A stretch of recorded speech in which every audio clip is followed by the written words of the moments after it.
I laughed, I'm single. Then they surrounded me with smiles I couldn't refuse. The trade station drifted in quiet orbit above a blue-white star that was slowly burning itself out. Its light washed the metal halls in a pale glow that never fully faded. The station was old, built by many species over many decades, and it carried the marks of all of them. Curved alien walls met sharp human angles. Soft lights changed color based on who walked beneath them. For most visitors, the place felt confusing. For Evan, it felt like work. Evan stood near one of the long windows, hands resting at his sides, posture relaxed but alert. He wore a plain dark uniform with no decorations. Humans had learned quickly that simple clothing made others uneasy. Too many symbols made them curious. Too much pride made them nervous. Evan preferred to look boring. It kept attention away. He watched ships move slowly beyond the glass, each one shaped by a different idea of flight. Some glided like fish. Others looked like floating blocks of stone. One ship, thin and wide, pulsed with soft light as it docked. That one belonged to a species Evan had not met yet. He sighed quietly. The cultural exchange was supposed to be easy. Talk, smile, share stories, no deals, no threats, just a way to let everyone feel safe for a few hours. Humanity was still new to this side of the galaxy, and every meeting mattered. Evan had been chosen because he listened more than he spoke. A soft chime sounded behind him. "Officer Evan," a smooth voice said, "the gathering is about to begin." Evan turned. The speaker was tall and narrow, with skin like polished stone and eyes that reflected light instead of absorbing it. A floating badge hovered near its shoulder, showing its role as a host. "Thank you," Evan said. "I will join." They walked together through wide doors into the main hall. The room was circular, with long tables arranged in a spiral pattern. Dozens of beings were already there. Some sat, some stood, some hovered. Low conversation filled the air, layered with tones and clicks and soft vibrations that Evan's translator worked hard to smooth into meaning. Evan took his place at a section marked for humans. He was alone. That was normal. Humans rarely traveled in groups out here. Other species noticed patterns. They always did. The exchange began with shared food. Evan politely declined most offers and accepted a small portion of something warm and grain-like. It tasted bland but safe. Around him, others watched closely as he ate. He kept his movements calm and slow.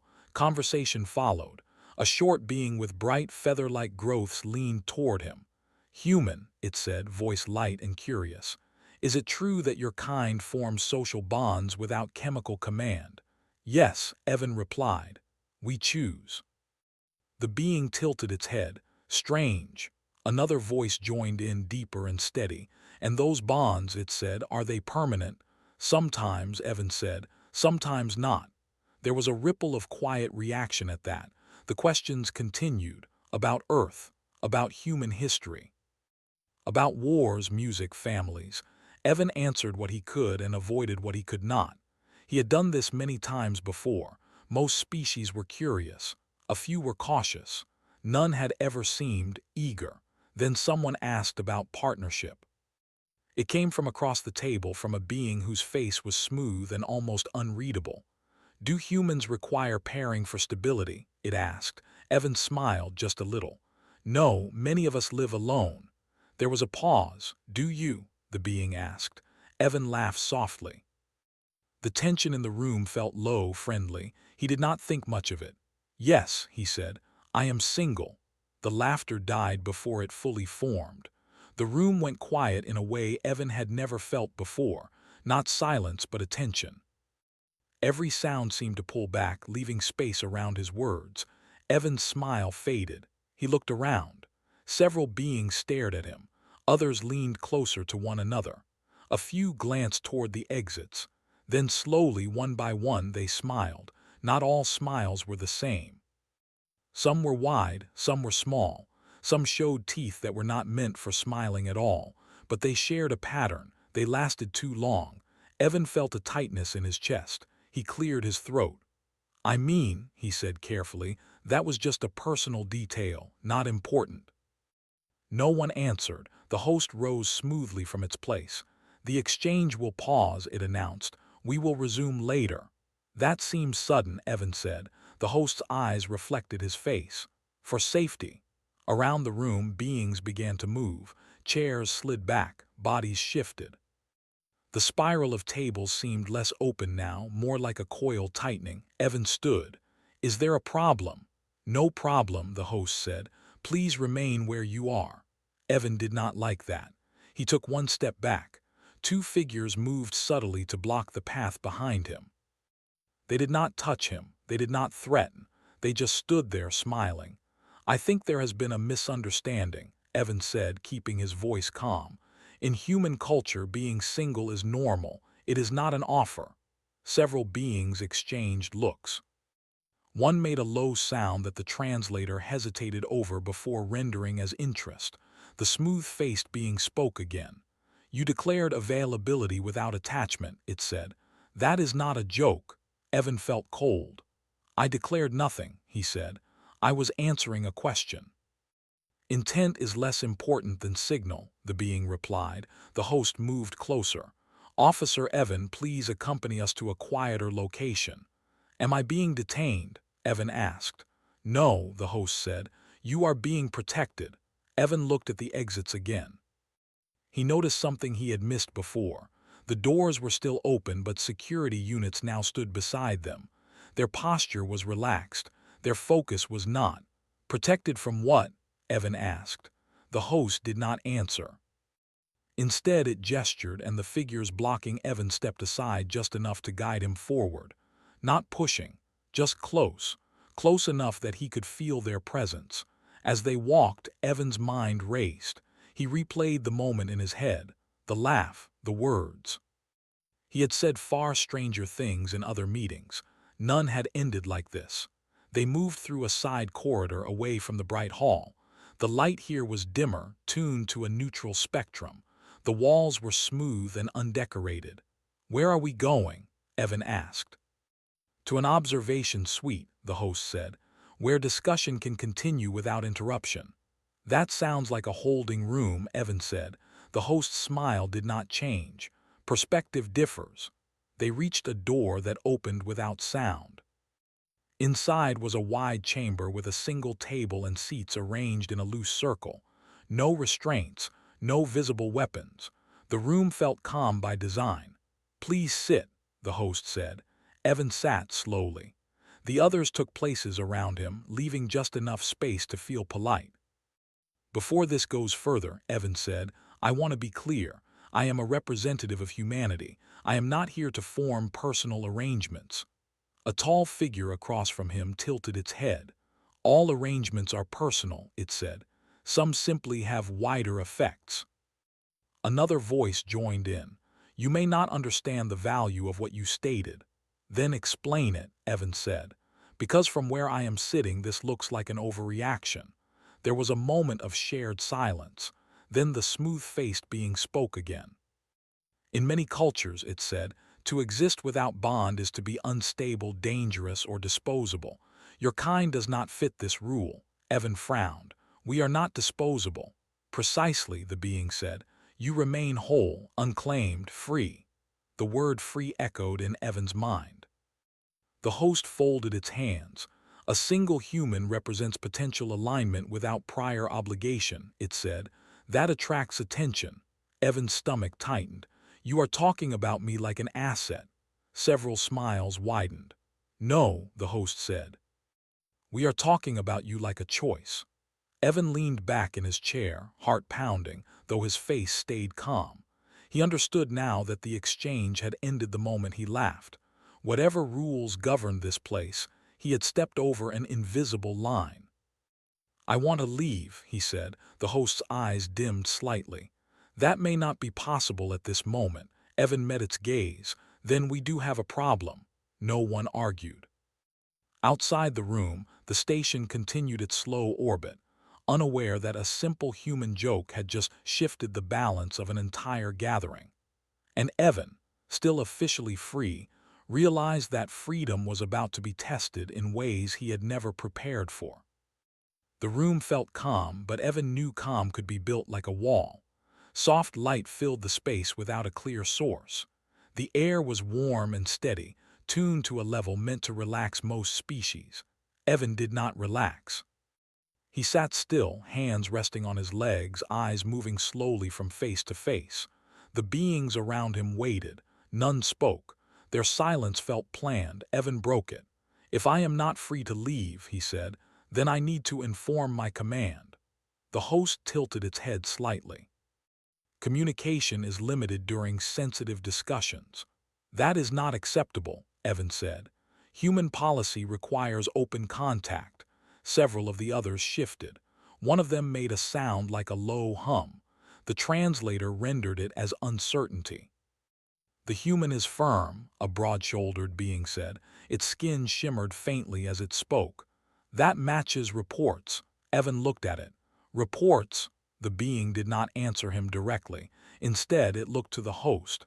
"Proceed with explanation. Delay increases risk." The host nodded and turned back to Evan. "You were invited here because you are considered stable, adaptable, and socially independent," it said. "Your statement confirmed all three." "I confirmed nothing," Evan replied. "I stated a fact about my life." "In this region," the host said calmly, "facts create obligations." Evan exhaled slowly. "Then your region has a problem." That drew a few quiet reactions, not anger, interest. A new figure entered the room through a side door. She was closer to human shape than the others, though her movements were smoother, almost flowing. Her hair was short and dark, her eyes sharp. She wore a simple jacket marked with station symbols. "Enough," she said. "You are circling." The host inclined its head. "Liaison Myra," it said. "You were not requested." "I was monitoring," Myra replied. She looked at Evan. "And before this becomes worse, someone needs to speak plainly." Evan met her gaze with relief he did not show. "I would appreciate that." Myra pulled a chair and sat, leaning forward. "You did nothing wrong," she said, "by human standards." "That is comforting," Evan said. "But irrelevant," she added. Evan's jaw tightened. "In many interstellar cultures," Myra continued, "bond status defines intent. To be unbonded as an adult is rare. To be unbonded by choice is powerful." "Powerful how?" Evan asked. She hesitated, then spoke carefully. "It means you are not bound by obligation, lineage, or chemical influence. You can align freely, or not at all." Evan frowned. "So can any human." "Yes," Myra said. "That is why your species is being watched." One of the seated beings leaned forward. "Most species cannot disengage from social anchors," it said. "They weaken or fracture." "And humans do not?" Evan asked. The being's smile was slow. "You adapt." Evan felt a chill run through him. He had always known humans were different. He had never thought that difference looked like hunger to others. "Let me be clear," Evan said. "I am not interested in joining any faction, group, or arrangement. I am here to do my job." Myra nodded slightly. "They know that is part of the concern." The broad-shouldered being spoke again. "A human who does not seek bond is unpredictable. That can destabilize balance." "Or improve it," Evan said. Several heads turned toward him. "Explain," the host said. Evan straightened. His voice remained calm, but something harder settled beneath it. "Humans form bonds because we choose to, not because we must. When we do, we commit deeply. But we can also walk away without collapse." "That is dangerous," one being said. "That is honest," Evan replied. Myra watched him closely now. "You see," Evan continued, "you think my being single makes me available. It does not. It makes me independent." The room was quiet again. A faint alarm sounded somewhere far away, quickly silenced. Evan noticed the way several beings reacted instantly, their focus sharpening. "Station security has been increased," Myra said softly. "Not because of you, because of interest." "Interest from who?" Evan asked. "Others who were not invited," she replied. Evan's pulse quickened. "Then keeping me here is making things worse." The host folded its hands. Releasing you without resolution would signal weakness. Evan let out a short laugh, humorless this time. You already look weak. You are afraid of one human saying no. That landed harder than he expected. A few smiles faded, the broad-shouldered being rose slightly. You mistake caution for fear. Do I? Evan asked. Then opened the door. No one moved. Myra spoke again. Evan, listen to me. Right now, multiple factions believe that a single unattached human can shift alliances simply by choosing where to stand. I am not choosing, Evan said. That is the problem, she replied. Your refusal is still a choice. Evan leaned back, mind racing. He saw it now. They did not need him to agree. They needed him not to disappear. As long as he was here undecided, everyone else was uneasy. What happens if I leave? Evan asked. The host answered slowly. Some will follow, some will attempt to claim. Some may decide prevention is safer than permission. Evan felt anger flare, sharp and sudden. You are talking about harm. We are talking about outcomes, the host said. Myra looked away. Evan stood. The movement was small, but every eye locked onto him. You brought me here to explain, Evan said. Now I will explain something to you. Humans do not respond well to being cornered. The host remained seated. Is that a threat? No, Evan said. It is a warning. Silence pressed in. Finally, the broad-shouldered being spoke. What do you propose? Evan did not answer right away. He looked at each of them in turn, their faces, their smiles, their careful distance. I propose, he said, that you stop seeing me as a prize and start seeing me as a person. Some reacted with confusion. Others with quiet calculation. That will take time, the host said. Then you should start now, Evan replied. Myra leaned forward. They will not release you without assurance, she said softly. Too much is at stake. Evan met her eyes. Then I will give them something else to focus on. What? She asked. Evan's expression hardened, resolve settling in. The idea that humans do not need to be claimed to be dangerous. Outside the room, unseen ships adjusted their orbits, drawn closer by rumors and signals spreading through quiet channels. And inside, the smiles around Evan began to change, no longer certain, no longer pleased. For the first time since he laughed, they were unsure.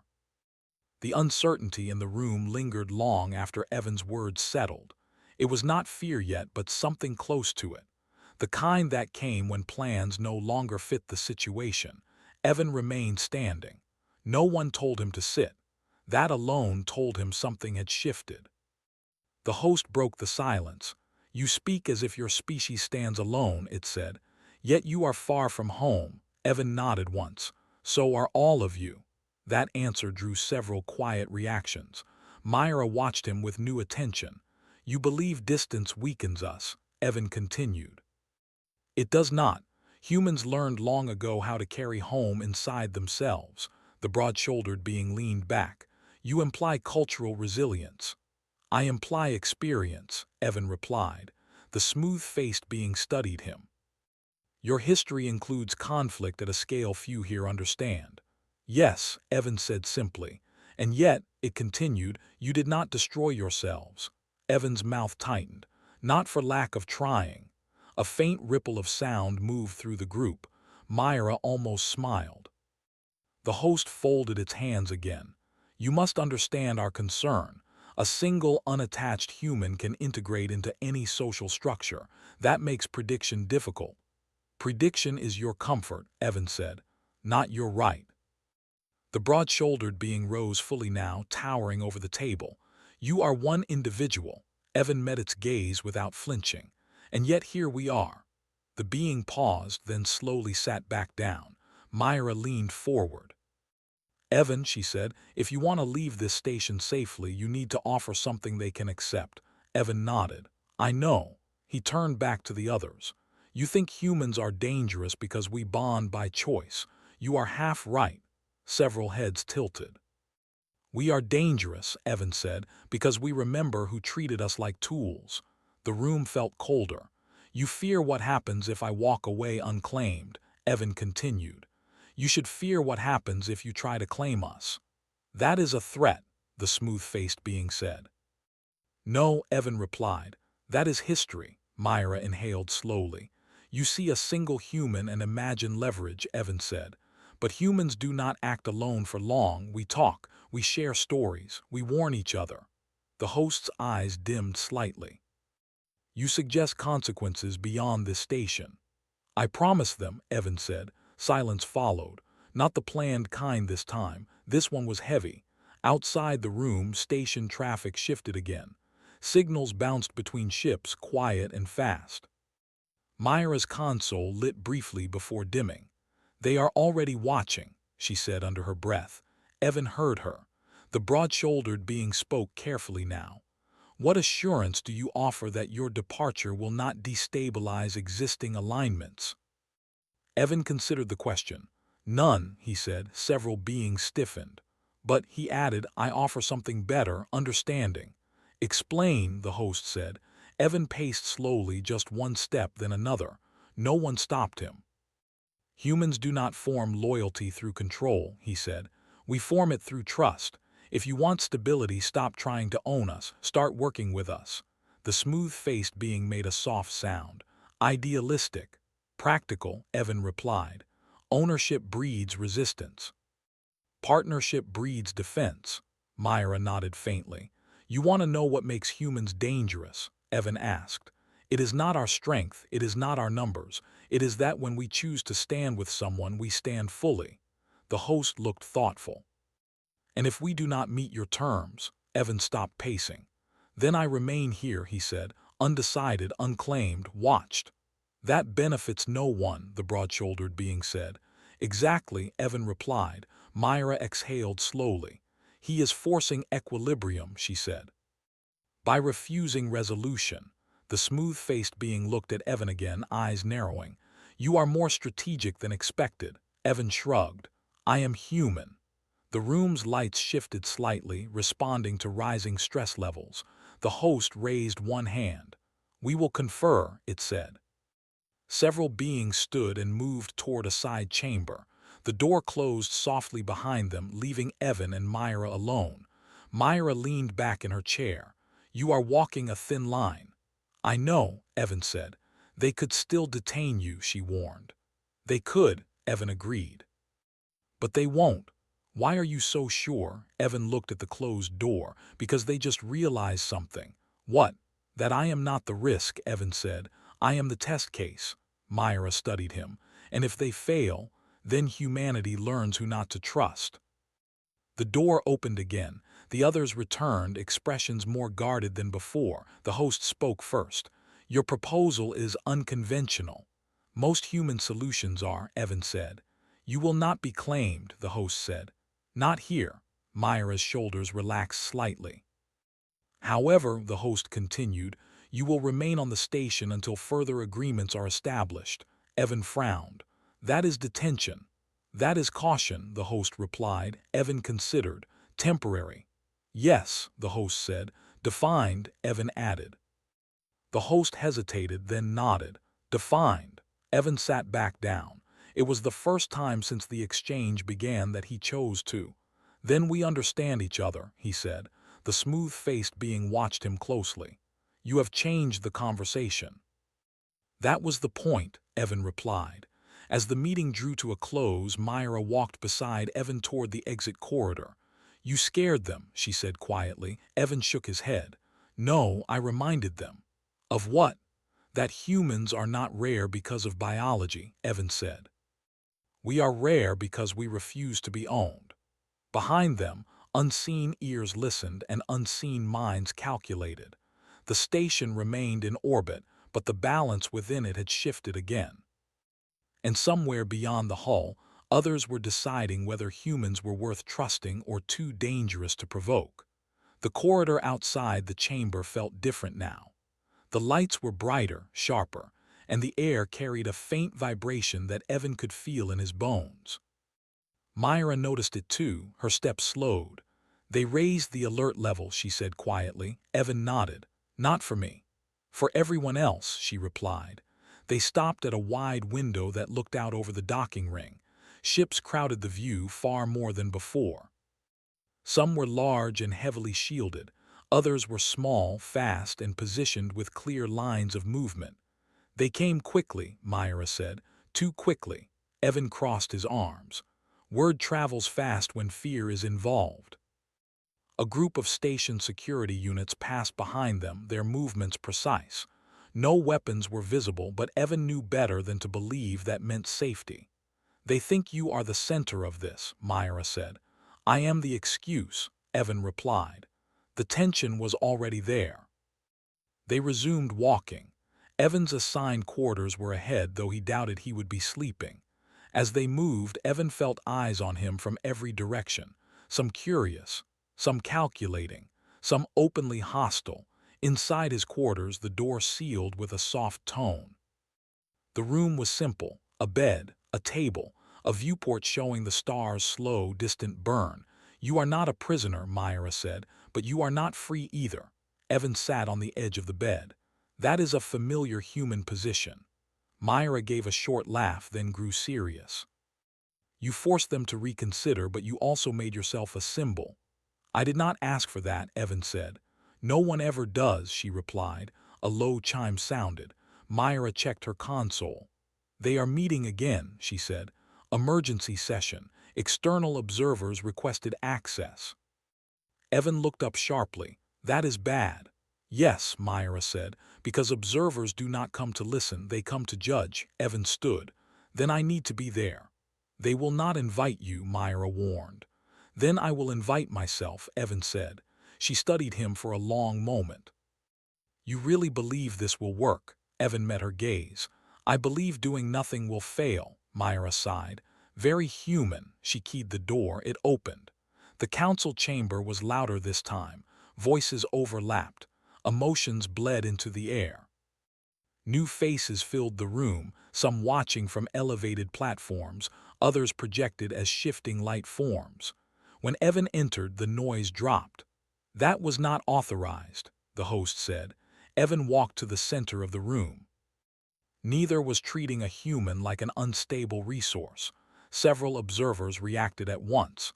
He admits instability, one voice said. No, Evan replied. I admit independence. The smooth-faced being looked uneasy. This gathering was meant to reduce escalation. Then you chose the wrong method, Evan said, because escalation is already happening. He gestured toward the viewport. Look outside. Some did, others already knew. You are afraid of what humans might do, Evan continued. But you are ignoring what others are already preparing to do to each other because of that fear. A tall observer spoke, voice sharp. You presume much for a single being. Evan turned to face it. That is the mistake you keep making. Myra watched from the side, heart racing. I am not here to demand, Evan said. I am here to set a boundary. The room grew still. Humans are not prizes, Evan said. We are not leverage. Any attempt to isolate, claim, or restrict us will be answered, not with violence first, but with unity. Several beings shifted uncomfortably.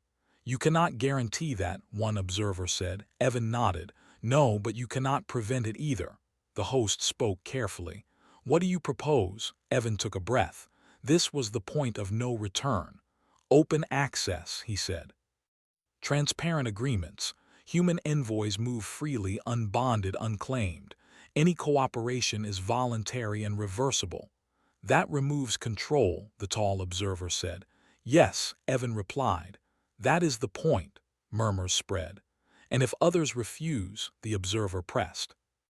Then humans will remember, Evan said. And we are very good at remembering who respected us and who did not. The smooth-faced being studied him. You are offering yourselves as mirrors. Evan nodded. Treat us well and we reflect stability. Treat us as property and we reflect resistance.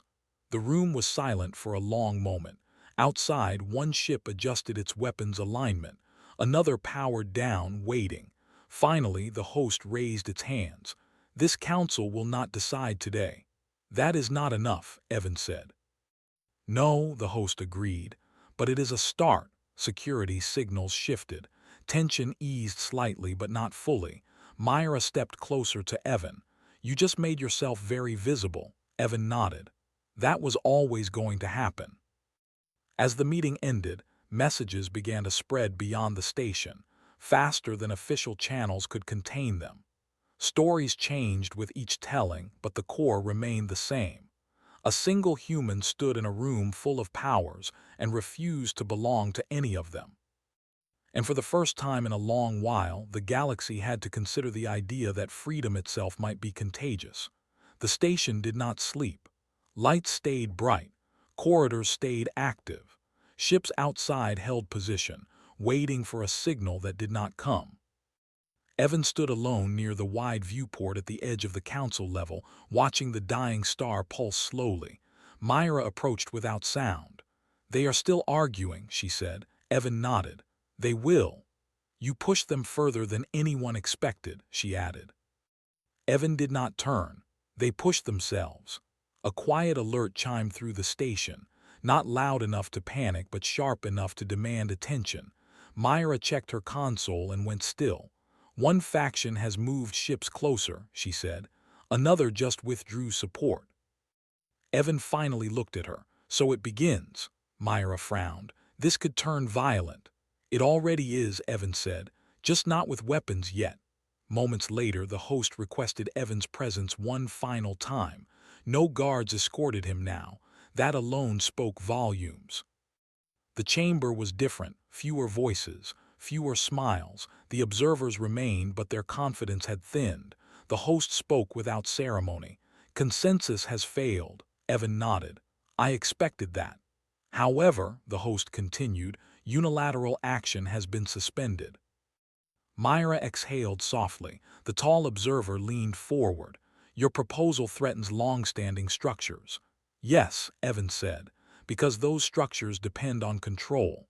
And you believe your species can exist without it." "We already do," Evan replied. The smooth-faced being studied him.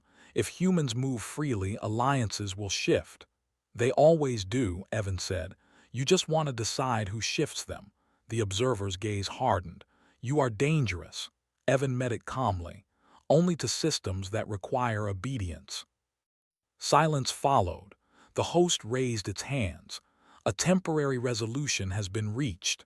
Evan waited. "Human representatives will be granted unrestricted movement within shared territories," the host said. "No bonding claims will be recognized. Any attempt to restrict or seize a human will be treated as an act against all signatories." The chamber reacted at once: shock, protest, fear. "You are giving them protection without obligation," one voice said. "No," the host replied. "We are acknowledging reality." Evan felt the tension ease just slightly, enough to breathe. "And you?" the smooth-faced being asked. "What will you do now?" Evan thought of Earth, of crowded cities, of arguments and laughter, of a species that survived by refusing to stay small. "I will go home," he said. "And I will tell my people what happened here." Myra smiled faintly. The tall observer spoke again.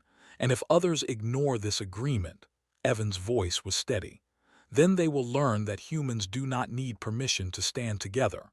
The meeting ended without ceremony. Later, as Evan boarded a small transport ship, Myra walked with him to the hatch. "You changed things," she said. "We will see," Evan replied. She hesitated. "You know this will spread." "That is the idea," Evan said. The hatch closed. The ship pulled away from the station, slipping past silent watchers and waiting fleets. As the station shrank behind him, Evan allowed himself a small smile. Not because he had one, but because he had stayed free. Across the galaxy, the story would be told in many ways. Some would say humans were reckless. Others would say they were dangerous. A few would understand the truth. Humans did not conquer through force. They conquered through choice. And that, more than any weapon, made the galaxy watch them very carefully.